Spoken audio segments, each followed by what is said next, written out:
to the weekly roundup on SA Footballer TV with Tommy Javor and Darcy Evans. Welcome, Darcy. TJ, how you going? Good to have you back after a few weeks. Thank you very much. Yes, out and about. So, and how's your weekend? Very good, thank you, mate. Can we get it out of the way now? What you did on the weekend? Kick 6, but Bag 6. It's Division 6, kick 6. It's just got more symmetry to it. Well done. Great effort. Tough week for your Eagles. How did you were at Adelaide? That hurts. Been at that game, yeah, at Alberton. I was at Alberton. Yes. Yes, But the hose hands is up, happy. He's yeah, just pumped the happy. fist. Got the tuck shop arms Papers going. to port. But what about Flinders? How did they go on the weekend? No, very well. They did. They won. They went to Golden Grove, so we'll come back to Division 3, but indeed. Before we get on to the results of Div 6, front page news of the paper today. Of course, it's Monday night at Portman Hotel. It is.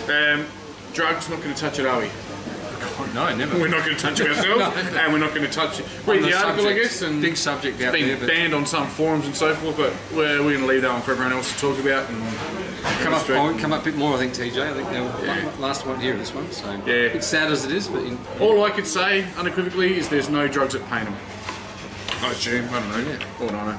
Oh, well, there's not. I haven't seen it. No, yeah, exactly. What individuals do, how can you control that? But anyway, society problem, I reckon. It is. Anyway, we move along. Mate, you'll read about it, obviously, front page advertiser, which you probably will get them. And we're certainly not throwing any clubs under the bus. So, we're going to start with Fitzroy and Adelaide Lutheran, and this one, it was a hard to pick game, but in the end, Darcy, it was Fitzroy comfortably, 9-13, 127, Adelaide Lutheran 12-4, 76.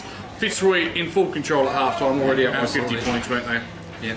I'll take a Fitzroy. Whedon kick 7. Big Smith, 7. yeah, it's a huge haul. Yeah. I thought 6 was good.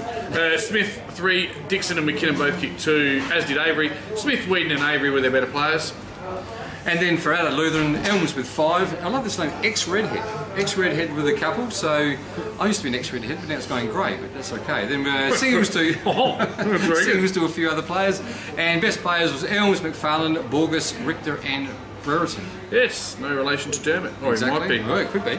Okay, our next one will go to pretty much as predicted. This one was at Houghton Districts. Gee, you wouldn't want to hear the reserves result. I think it was 35 goals to 2 when I was having a little glance at the paper the other day. But this one, Houghton started okay, but probably fell away a little bit. It was West Croydon 15-16, 106. Houghton 8-7, 55. All single goal kickers for Houghton Districts, 8 singles, and Joshy Davis best on ground. Obviously, fatherhood agreeing with him, along with Bray and Morris. Very unusual that, but they control the game at half time. 8-11 to 3 goals straight, so full control West Croydon as you expect to.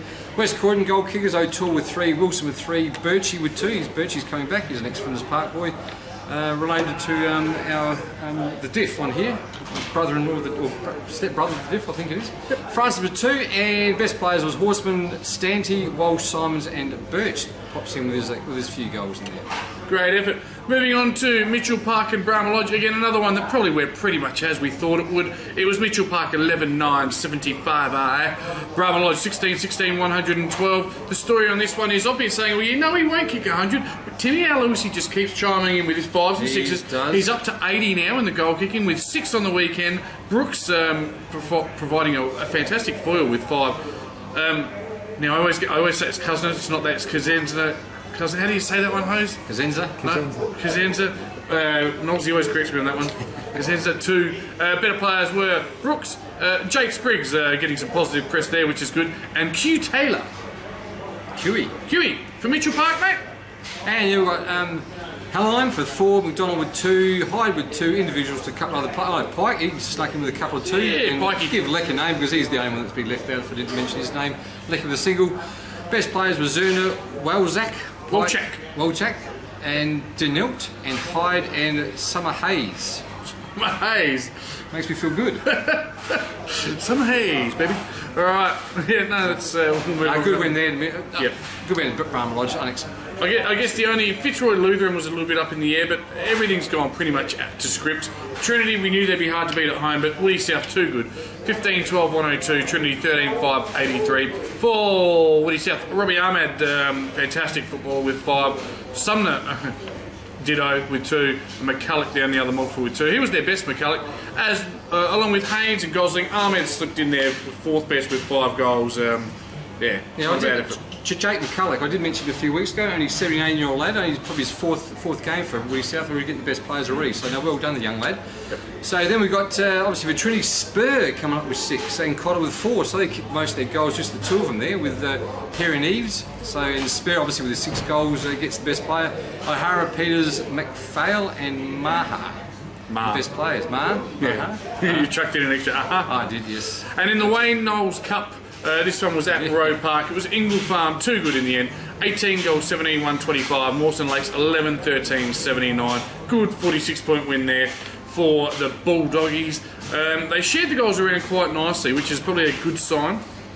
Sanderson and Sumner both kicked 4, Lynch kicked 3. Paul Cree bobbed up with a couple and a host of singles.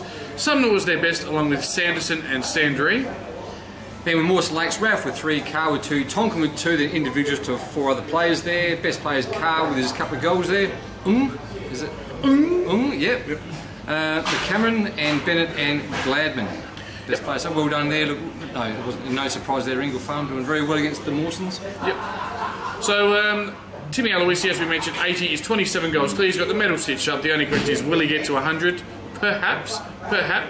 And looking at the ladder, again, it's West Croydon and Woody South show. But Ingle Farm, just they're going to get a double chance. They're going to play their first final away, and that first final could tell a big story.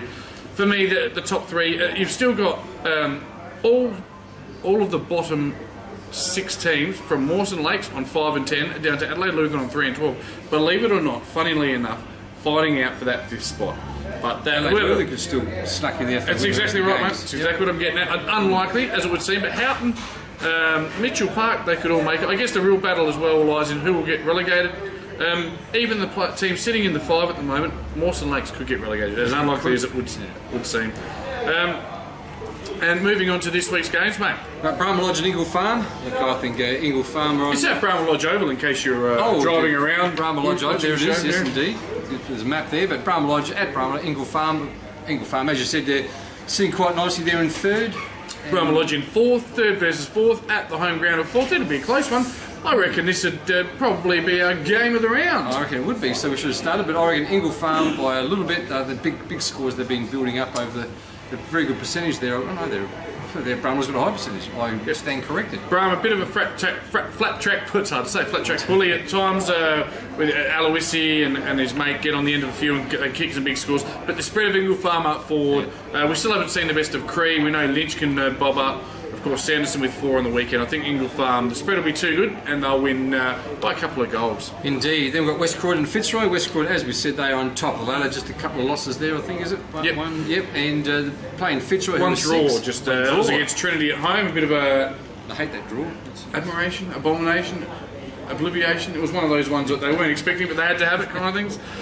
Look, complacency could be their enemy here. You know, they talk about the wolf climbing the hill is often hungrier than the wolf sitting on top of the hill. Well, they're well in... I like that. It's a bit of a metaphor. And West Croydon are sitting top, a game and a half clear. Will finish top, whereas Fitzroy must win to play finals. Oh, absolutely. They just said that from 4th down to the bottom, anyone could win this. So Fitzroy, tough game for them, but mate, this could really test these guys actually more than anything. O'Toole's been in great form the last month though. Then you've got your Sumners and plenty of other quality footballers. Woodcock could have a day out. For me, it's West Croydon. And it still says that Cameron Kinn's still not playing for West Croydon, the big full forward. So he's obviously, he said he was only out a few weeks ago. He's out for a couple. Wasn't in there last week, but if he gets back there, it'll be very hard to beat up there at full forward. West Croydon for you? West Croydon. Okay, Mawson Lakes and Houghton districts. This one will be close. Mawson Lakes sit 5th, Houghton sit 9th. Houghton can be, with a win here, Houghton would be only percentage out of the 5 though. For me, Mawson Lakes have been slightly more consistent this year and they'll just get over the line. They have, I think the high percentage, just 5th, I reckon they will be. Just by a slight, and of course we've got just about top versus, not bottom, but... It's 2nd versus 8th in Woody South and Mitchell Park. Everything suggests Woody South and Mitchell Park have been good over the last probably 5 or 6 weeks. They've found their feet in this division. They sit in 8th. A win here would probably guarantee they avoid relegation, but Woody South are too good a unit. Yeah, absolutely. So, and then the last game, Adelaide Lutheran versus Trinity. Yeah, Adelaide Lutheran will be looking to play the role of spoiler this week. Trinity sitting in 7th, a half a game outside the 5. So Trinity win this more than likely, looking at other results, potentially in the 5, perhaps maybe 6th. I'm actually going, I like to do my upset of the week. I'm actually going to go for Adelaide Lutheran, sitting bottom, 3 and 12. they'll look at this game and go, if we're going to avoid relegation, we must win. Yep. So to Kimmy Hilliard, wish you all the best on the weekend. Hopefully you get the chocks over Trinity, and we're both tipping you, aren't we? We are both. I think just because I said that they're only one game behind, technically, so they are. So I'm going, because it's a home game, go Adelaide Lutheran. Adelaide Lutheran all round. Thanks for joining us on the Weekly Roundup. We're back next week. See you later.